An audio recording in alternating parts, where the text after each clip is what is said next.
A big hello and welcome to everyone for our opening keynote event as part of MECCALIFE, which is MECCA's very first dedicated wellness campaign, which is all about encouraging our community to engage with beauty in deeper, more meaningful ways, with events and activities just like this one you've joined us for tonight that nourish, guide and inspire. I'm Claire, Head of PR Partnerships and Events at MECCA, and I'm absolutely thrilled to be here tonight in this amazing George Street flagship store and to be joined by so many of you in person in front of me, and also a big shout out to our virtual audience who are tuning in from home as well. Thank you so much, everyone. So quickly, before we get to all the amazing talent, because I know that's what you're all here for, I wanted to talk a little bit about why MECCALIFE. And essentially, wellness is something that our customers, like all of you, care about really deeply. Self-care is something that is becoming increasingly important as a part of beauty, and over recent years we've seen a real blurring of the lines between beauty and wellness. But beauty and wellness mean different things to different people.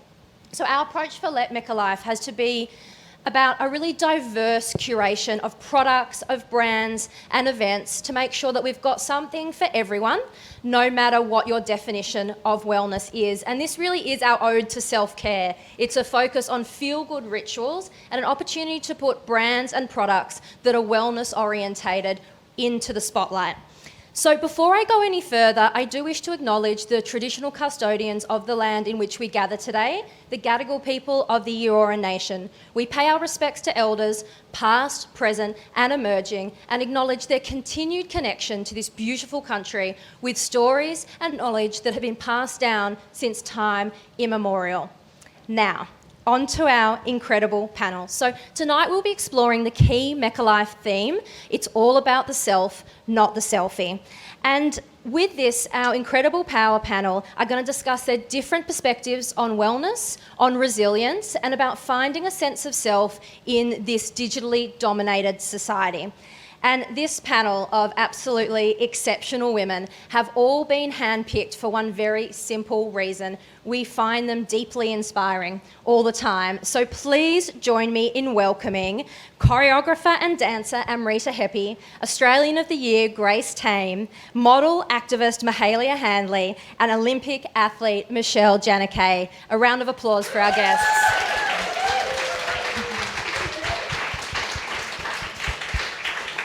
So, ladies, I've got some burning questions that I'm going to ask each of you one by one, and then some more robust questions at the end that we're going to discuss as a panel. One last note before we get started. All the incredible stories we hear tonight are very powerful and very important. But in particular, something that all our guests need to be aware of is we are going to discuss topics surrounding sexual assault that may be triggering for some of you watching. So if you'd like to seek support and advice, we included some of the key contacts to support services in the reminder email that went out to you prior to the event.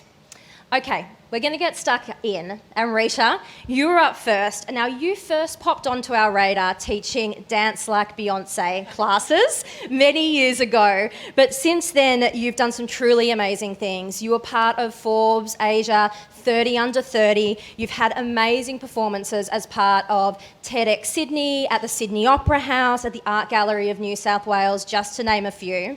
And your work is a celebration of body positivity, of expression, of heritage. I've got a whole list of authenticity and belonging, which we all love. And one thing I love even more is you've been coined as the guardian angel of dance, which I think is very true once you hear her speak. So, some questions for you straight up. What has your own journey to achieving self-acceptance been like?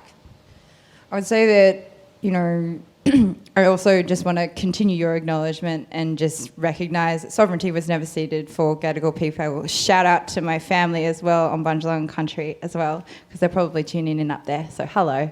The journey to self-acceptance is definitely still going, but it's that the self is one of many, and that, yes, you might be First Nations, you might be a business owner, you might be a survivor. All of these things are part of who you are, and that's hard to grapple with as much as it's like a part of something that you're accepting, but also like maybe even pushing up against. So yeah, we're all kind of multiple selves, and it is, I guess it's like having that interface with the many that helps to kind of accept the few.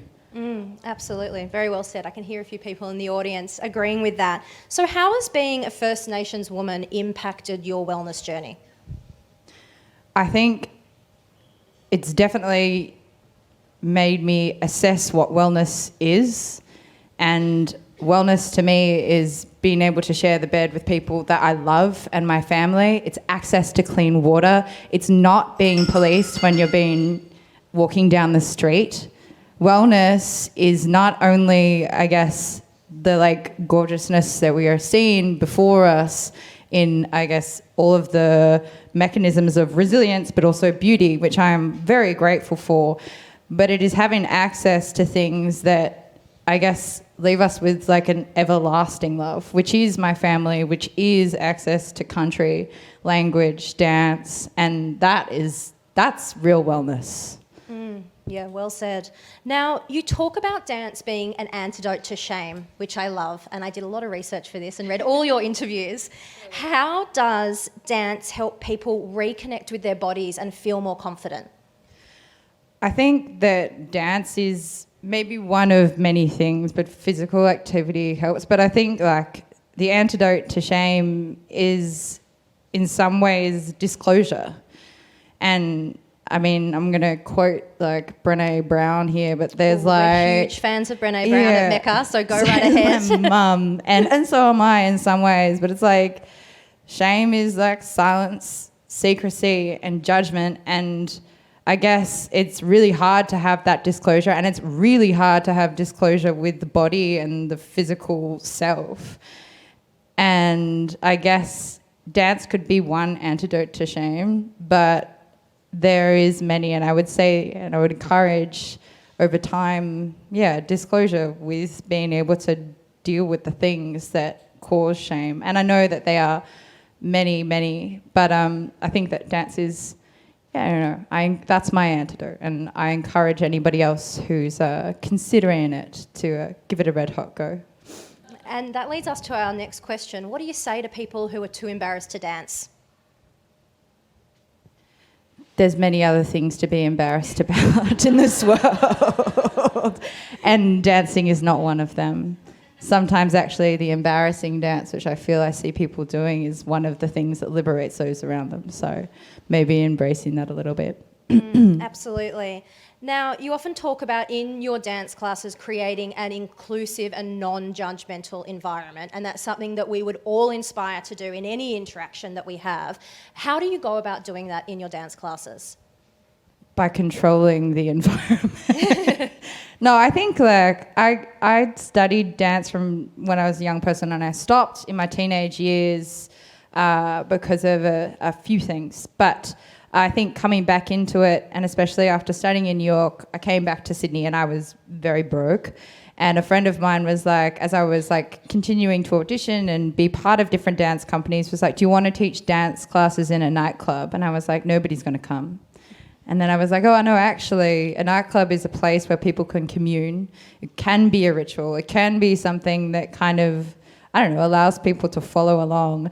And I was also using film clip choreography at the time, and it was dark and it was sweaty and it was mostly full of women and queers, and that was the best environment, as well as having quite loud music. And so I guess in that environment, I mean, it's very different depending on where I'm teaching, but it's just being able to create an environment that I would want to be in, and somewhere where you can communicate effectively, comfortably, with humour and with grace.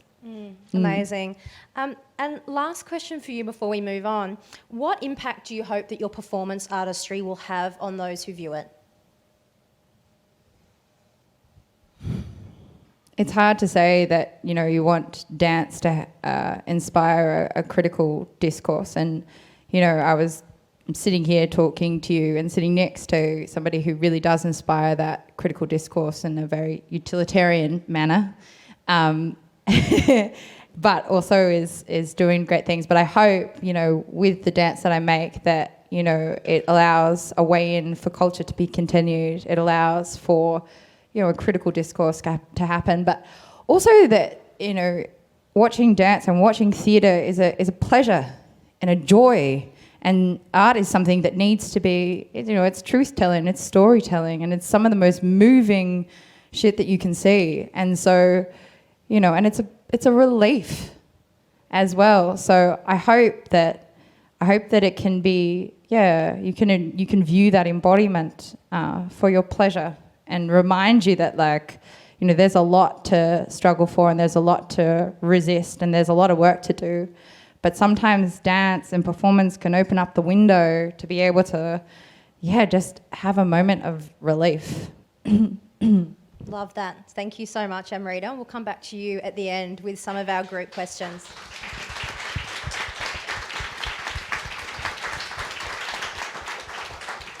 So, Australian of the Year, Grace Tame, an absolute powerhouse. I know she's going to be uncomfortable with my intro, so I'm going to move through it very quickly, but only to say you are an outspoken advocate for survivors of sexual assault. You have demonstrated extraordinary courage that no one can deny, and your heart-pounding Australian of the Year speech really stopped the nation.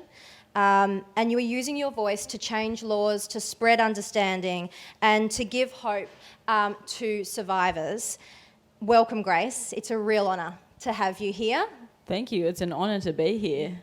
I don't want to burst your bubble, though, but you haven't seen me dance. I think she might take back a few of the things you said about being a pleasure to watch. We're going to do a duet after this, aren't we? I was going to say, if we answer these questions quickly enough, we can have a dance-off. I'm not going to promise anything that's going to put everyone on the spot.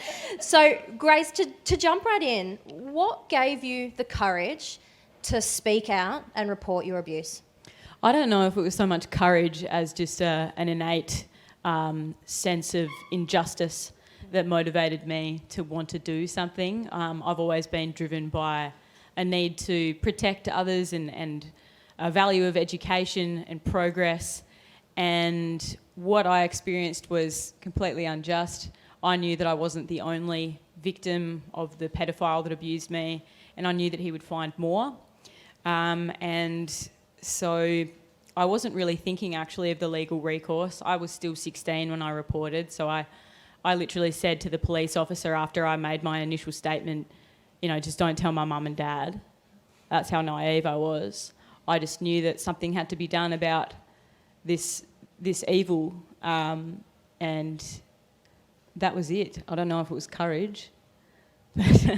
Well, I'm sure a lot of people in this room would probably argue with that, but that is definitely, obviously, your experience, but it's something that is very humbling for us to hear. It was the fear of doing nothing for me that outweighed the fear of doing something. The thought of injustice and evil continuing was actually much, much scarier than the idea of standing up to evil and allowing, And that's actually a good point, fear, because for our next question, obviously everyone is absolutely amazed by your strength as a survivor and how you're facing your lived experience. How do you overcome fear? Do you have any guidance on how you do that, even in day-to-day now? Because fear is something we can experience on small and large scales as well.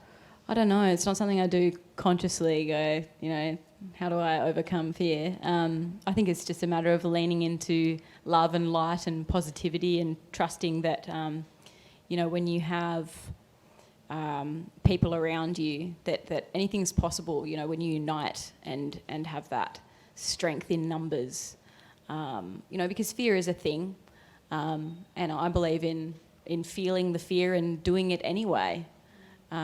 Using fear as sort of a motivator, if you will, turning it on its head and converting it into something positive.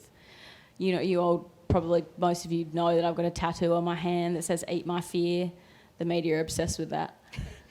I thought we weren't talking about that. Yeah, I know. I figured, well, I may as well go there because I do have a tattoo on my hand that says "Eat my fear," and I guess that's what it's about. It's about acknowledging that it's a very real thing to be terrified, but that doesn't have to stop you.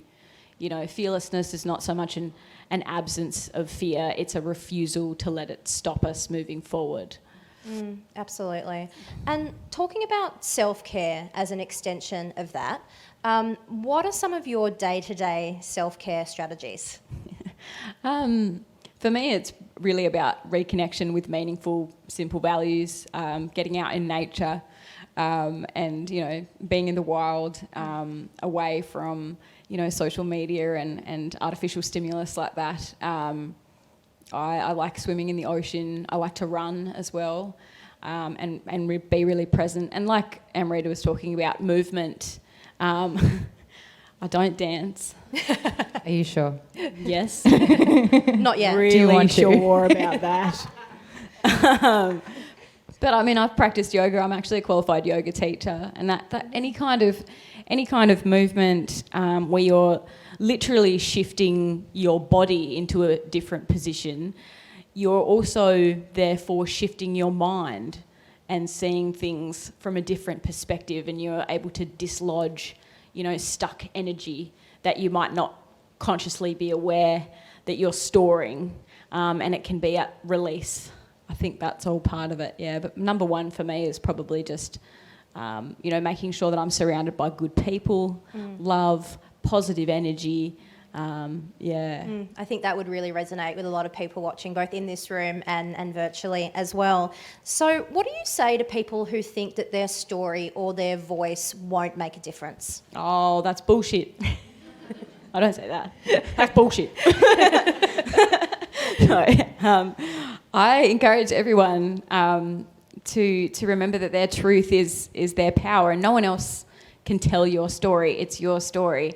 And every voice matters because every experience is so different, and therefore it is imbued with unique catalytic potential to make a difference. So even if your voice in of itself doesn't seem like a big voice or a strong voice, you put that in line with all these other voices, or in a chorus, if you will, with other voices, and it's, you know, it's explosive. That's what I encourage people to think of. You know, be like a domino. I always use that analogy as well. Just knock over the next domino, and then you've got a huge wave after that. Oh, I love that. So you are under intense public scrutiny at the moment, probably an understatement. Really? Yes. And this is your second event of today as well, when we talk about that. So thank you for joining us. How do you maintain your resilience? Because that's a lot. No, again, it's about taking things one step at a time, you know, having that sense of proportion and not allowing myself to get overwhelmed by the bigger picture, keeping both feet on the ground, head out of the clouds kind of thing. And actually, how I might maintain my resilience is sitting over there in the back corner. And his name is Max. Should we do a round of applause? Yes, can we give Max a round of applause? Because he is how I maintain my resilience. Yeah, he's always supporting me, and yeah, so it's not a solo thing, resilience. Yeah, well said. And to round it out with you until a little bit later on, what do you hope to achieve as Australian of the Year? Big question to answer. Big question. Yeah. I've actually got some really quite clear goals, and they're structural, but they're also really general. I mean, generally, I want to see this conversation normalised, and so this mass disclosure that we're experiencing at the moment, where everyone's coming forward and sharing their stories, doesn't actually have to happen in the future, because we harness all of the information that comes out of right now and we apply it strategically to education frameworks so that we prevent this from happening in the future. So that's a big goal. But also, in terms of the specifics with legislation, I mean, we can't even agree as a nation on what consent is. We also can't agree on what the definition of a child is. So I think those are great places to start, because from there we obviously need to expand the conversation. But yeah, to bring, I think, also, one of the things that I've noticed is a huge gap in our collective understanding, and a reason why we haven't made a lot of progress on the issue of sexual abuse and understanding it, is the psychological manipulation that underpins it all. Same in the domestic violence space. We're always focusing on the physical details and how horrible was the rape, how horrible was the violence, when really what underpins all of that is this intense grooming, this gaslighting and coercive control. So bringing that to the forefront of our education strategies, I think, is a huge priority, and I'd like to see that. that campaign rolled out, and that's something that I'm working on currently, yeah. Hear, hear. I think round of applause there, because you've committed to a lot there, but we are in awe. That's amazing. Thank you. Thank you. So next up, Mahalia. Now, Mahalia has been waiting almost all her life to see people who look like her represented in the fashion and beauty industry. And so instead of waiting, she is taking matters into her own hands and using her voice to educate and agitate on diversity and inclusion. She's doing an amazing job as a creative director, consulting for big brands and media to ensure that the talent and teams that they're collaborating with are inclusive and inspiring for all. Thank you for joining us. Thanks for having me. So big question again, straight up for you. How has race and body image shaped your modelling career? I guess it is my career to begin with. If I didn't have these things, I wouldn't be able to fight for them. But consistently, when I think about it, it's been my whole life, these issues. Not being able to see myself represented, not being able to see anybody who looks like me or anyone who looks like my mom or my aunts or my cousins. And then when we are represented, it's in such a discriminatory, minimalistic way.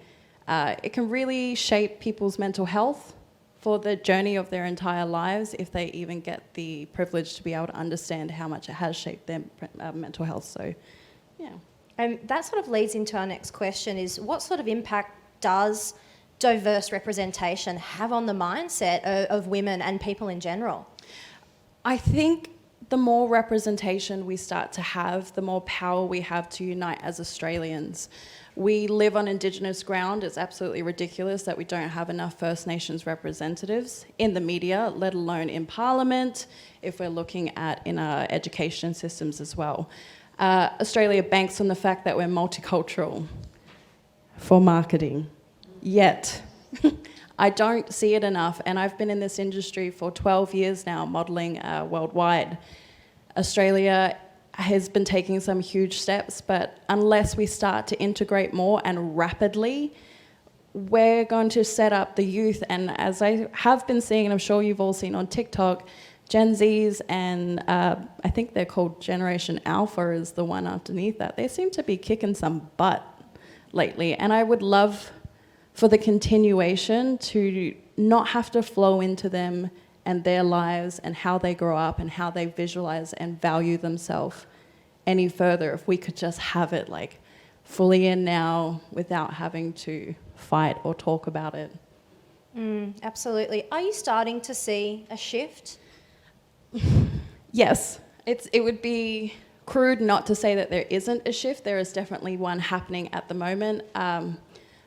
Unfortunately, through the tragedy of BLM, of which we all witnessed last year, was a catapult to help shift the narrative and alter the industries and multiple industries. So we are slowly getting there. I would encourage Australians, especially a lot of marketing and media brands in the fashion industry, to take this ability to consult properly and to look at integration on your external media and your internal staffing. Yeah, absolutely. So what has your experience been like with online trolls, and how do you maintain your resilience? I'm a plus-size model on the internet. There have been quite the few trolls, but I don't know if anybody knows this, but you can curate and hold your own space. And maybe you have known it and no one has actually told you, but you don't have to allow anything that's happening on the internet to happen on your page if it's in a negative aspect, if you do not want it. It is your space, and you don't have to have other people coming in and doing so or saying anything. You can actually adjust your entire Instagram and block out words. If you go into your settings, it's a nice little tip. You can block out particular words that are being used. You can make sure that those comments don't actually suffice in there. So that's definitely a way that I use it to curate my own space. I don't handle any sort of discrimination and I don't tolerate it. So that's been the years of that. I don't read comments either. Everyone's got an opinion. It's not my business. Yeah. Oh, we've got some consensus from the crowd here, and I hope everyone tuning in virtually is feeling the same as well. What is the number one piece of advice that you give to anyone who is finding it hard to achieve self-acceptance? Please go to therapy. I think we don't talk about therapy enough of being like, you can go to therapy because it's small little things that you're just trying to deal with each and every day. Maybe you just can't relate to something or you're not figuring it out. Personally, on my own journey, going to therapy was because a huge incident of a death of a best friend happened. And it wasn't until that point that I realized I should have probably been going a lot sooner just to seek help with everyday life. So if you're having issues of trying to find some sort of confirmation in yourself, go to therapy, try the exercises. If you can't do therapy, seek out information online. It's such a powerful tool that we have now to be able to find that resilience. Sneaky tip, go and buy some beautiful lingerie, because wearing a whole set of some beautiful lingerie that is just there for you is so empowering, because it's just for you, it's not for anybody else. Nobody needs to know. Or something comfy. For me, honestly, sometimes it's a mixture of both. So. And I was going to ask you about what you did when you needed a confidence boost, but you've just told us. Lingerie. Everyone's going to go out immediately and online shop after this.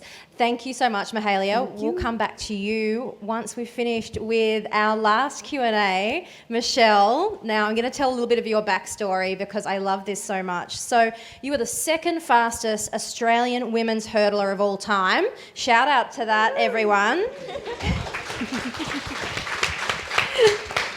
But you also became an internet sensation, known as the Dancing Hurdler, for footage of your pre-race warm-up. We've got some good alignment with talent going on here tonight. 2 dancers, one self-proclaimed non-dancer, but we'll fix that. It went viral, and you amassed 27 million views on YouTube. Now, that is the epitome of having to find yourself in a digital age, I think. And also, you were quite young at that point in time too. When that video of your dance routine, your warm-up, went viral, how did you deal with suddenly being thrown in the absolute spotlight? It was definitely confronting. So when all that happened, I was only 19 years of age. And I actually first became aware of it when I was over in Europe. I was holidaying with my dad, and one of my friends sent me through this notification of the video, and I think at that stage it had like 2 million hits, and I was like, that's so many people. And then just day after day, just like kept increasing, and I was just saying to my dad, and I'm like, I have no idea what's going on here, because I had nothing to do with the video. It was like official race footage from the World Junior Championships, and someone who just grabbed it, put some music to it, put it online. I had nothing to do with it. I had no idea it was coming. And it was pretty difficult for me at the start. I'm a big nerd, and I'd gone from being this like big nerd in high school to all of a sudden I was everywhere around the world and everyone seemed to know who I was. And I think for me, the thing that kept me grounded through all of that was my family. They are absolutely amazing, and they are my support structure, and they helped me through all of it. And initially, it really helped me to sort of have 2 different sides of myself. So there was the Michelle Jenneke that everyone knew online, and then there was just me at home with my family and my friends, and they were totally 2 separate things. And that really helped me come to terms with all of that was going on, especially at such a young age. Absolutely. Is dance something that has always been a part of what you do? Because we know you as a track and field athlete. Where does dance come in? So I actually started dancing when I was about 4 or 5 years of age. So I think I took dance classes for 11 years, and I did all sorts of dance. I used to dance a couple of times a week just because I loved it. And I really only stopped dancing when I made my first international team in athletics. And then it just became all too much to do all the training for that as well as all the dancing that I was doing. But I've always loved to dance, and it is one of the ways that I express myself. And I don't do any actual dancing anymore, but I still love to dance, and I dance around the house most days. Not to music or anything, I mean sometimes to music, but otherwise just to some little tune that's in my head, just because I enjoy it, and that's just what I like to do. So we know what your self-care ritual is. That's perfect. We don't need to ask that question. So what are your go-to mental tricks for overcoming a disappointing performance? Because professional sport, I'm sure there's lots of ups and downs. What do you do when you're in that situation? I mean, that's a really good question, because I feel like in sport there's a lot of disappointment that comes about. There's poor races, there's injuries, there's expectations that you have that then just don't happen. And I think that you have to learn these lessons from quite a young age. And I like to be more sort of preemptive with the mental tricks that I have for this. And that is that I know that if I've done everything that I can do to the best of my ability, it doesn't matter what the outcome is. It doesn't matter what happens, because I know that I've done everything that I can. And I think that if you've done everything that you can, and it doesn't mean it has to be perfect, but with what you've got, you've done everything that you can. And I think then you can't be disappointed with whatever happens. There's always going to be stuff that's out of your control, and there's always going to be off days that you have, and it's just all going to go to hell. But if you've done everything in your ability to put the best version of yourself out there, it really doesn't matter about the rest of it. And yeah, you're allowed to be disappointed. I get disappointed all the time, and you have that moment and you're disappointed, but then you pick yourself up from that. You say, I know I did the best that I can. What lessons can I learn from that, and how can I improve myself for the future? Absolutely, that makes so much sense. Now, professional sports people, do you feel, when we're talking about social media and the role they play in the public realm, do you think they have an obligation to be role models? I definitely do. I think that when I first started doing athletics, I never anticipated being a role model and being someone who people would look up to. I really enjoy running. I enjoy going over hurdles, and that's just what I wanted to do. And I was sort of thrust into the spotlight, and I was like, well, I feel like I have an obligation now to sort of be out there teaching people good lessons and making sure I'm putting positive ideas into people's minds, because especially on social media, you have no idea who's following you.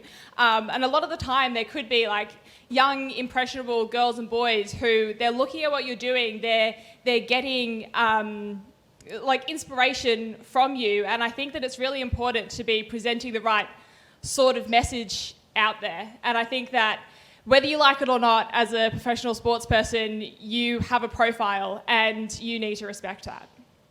Yeah, hear. Agree with that. 100%. Now, I don't want to jinx it, but we are running perfectly to time. So what that means is we've now got the chance to ask some general questions to the panel. I'm going to kick off with a few, and then we might take a couple of audience questions as well. And, really, I'll put it out there. Whoever wants to jump in and answer, if the question connects with you, just go right ahead.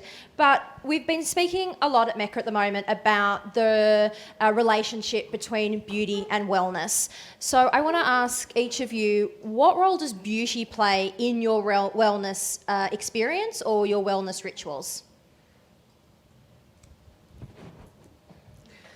Mahalia, it's on you. I'm quite lucky. My best friend is a beauty therapist and a registered nurse, so I've had the concept of beauty into my life since I was about 13. And in that luck, and why I talk about it, is because my best friend was able to talk to me about things to do with my skin. I seem to have a lot of problems with it. I have PCOS. If anyone isn't familiar with that, that's polycystic ovary syndrome. Periods are great. And in the whole time of talking to me and our lives of growing up, she was able to explain to me that beauty isn't always just the artificial thing that we look at or how we decide to show ourselves to other people. It's how we holistically feel inside. So I think beauty, when at least I look at it for myself, is those teachings that my 13-year-old best friend would give to me, that our body and our skin, specifically with me and my skin, it's not about being perfect, it's about being healthy. And that really evaluates into the rest of my life about finding wellness and beauty in being healthy and holistic, and making sure that I'm able to provide that information as well to other people who might not have the ability to get there. 100%. Grace, you looked like you wanted to jump in then. Oh, you sort of covered it though, Mahalia. I was just going to say something more simple, just that beauty is a feeling and so is wellness, I think. And so when those things are in alignment, I think that's, Yeah, great sentiment. Yeah, Michelle? I really agree with that. I think that you can use beauty as a way to maybe even feel a bit more confident about yourself. And like, I know that, so before I go out and do races, I do my hair, I put makeup on, and yeah, I'm probably going to sweat that makeup off in like an hour, but it's just part of my routine, and I put it on, I look myself in the mirror, and I'm like, yep, we're ready to go, and that's just, it's a little confidence booster for me, and it's how I feel good about myself. Yeah, I love that. Okay, next question. We talked a lot about self-care rituals, and each of you touched on it in your Q&A before, but do any of you have some weird and wonderful self-care rituals that you think would really surprise us? Yes. Okay, go. I have a secret, not so secret anymore, obsession with watching Degrassi reruns. Oh my God, I can't stop myself. That is probably my self-care ritual. I can see you, yep. She's in there, she's like, yep, remember when Drake was in there? Hands up in the audience on that Everyone one. remember when Drake was in there? Oh, Joey. Oh, here we go. That's my one. It's just curled in bed with a great face mask, a great hair mask, candles. And I know we talk about that a lot, like self-care Sundays, but I would really love to move it into like every day. Put a hair mask on, put a face mask on, light the candles, because you're like, you know what, it's not a treat. This is my life and I deserve this. So do that, and I advise watching reruns of Degrassi. Amazing. Grace, you had a bit of a chuckle. You a Degrassi fan too? No, I actually Secret fan? I don't really watch that much television. No, I was laughing because my partner over there was making a very rude gesture. And I'm actually, no, I'll explain this. Because it's actually really empowering, I think. I never thought I would say this, certainly not in front of a lot of people that I don't know. But sex, how about that? I was actually told that, I would never... That's not weird. It's not weird, no, it isn't. No, I was told that, because, well, look, I have to give a little bit of backstory here, because, so obviously my first experience with sex was horrific, and so for the longest time my only criterion for relationships was not a pedophile, and I shouldn't laugh, but I had shit relationship after shit relationship, and I was once told that I would probably never enjoy sex and I would never reach an orgasm. It only took 10 years, but here I am.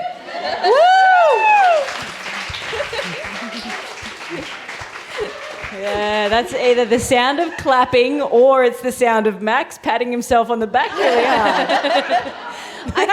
I feel like we should have had Max on the panel now, so maybe that can be take two at another time. Amrita, anything weird and wonderful for us? I'm not quite sure how you follow that story. Sorry. I was going to say, this agree. And, oh God, like, I was thinking back to last year, and the thing that kind of like, or the self-care that got me through was having like really long and winding conversations with family and friends. And that's not weird, I guess, but it goes for like 3.5 hours when you're locked down in Melbourne and you're like, just wait there. I'm going to show you. Okay, I'm going to go on my head. Do you see? Yeah. I mean, it's mad, hey? They're like exactly the same up as they are down. No, I love that. I love that. So social media, again, we touched on this earlier, but it's often criticised for its impact on our self-esteem. But do you think it can play a positive role? I definitely think that it can. And I think that it is a platform that so many of us are using these days, and we're on it all the time. And I think there is a place there to put out some really positive messages and stuff that could really help people. But I think that there's also traps for people who are looking for inspiration to get it from the wrong place. There's so much information out there, and especially I think when you're starting on a journey, wherever it might be, if you don't know a lot about what you're looking for, then it's really easy to not be able to filter out all the stuff that you really shouldn't be looking at. Or you don't even know that you're not looking for. You know, Yeah, exactly. That's the other thing, the unconscious kind of things that we find ourselves. And, you know, we're responsible for this. We're knowledgeable to a certain degree. And I'm not saying that, you know, there's like algorithms and there's bigger things that are always tricking us, but you do kind of have to like consciously log on as much as logging off. And look, I don't think it's necessarily always, it's as simple as saying it's as bad as it is good, but it's like, you know, like looking at what Edward Snowden said in 2014 and then to where we are now, it's like, what do you want to keep private and for yourself? And that's maybe that's like the self-care thing. It's like, obviously, what are you willing to share, and what are you going to hold on to that you're sharing in an embodied way, that you're sharing with people that are next to you, because you can't always share. You can try as you will, but you can't really share like the intimacy that is love via the phone. Even though like I bloody well tried over lockdown with the people that I loved, but. Yeah, it's like, what are you going to keep private? What's for you and for yours only? Anyone else have anything to add? No? Okay. No, well, that means you summed it up perfectly. No one else can elaborate.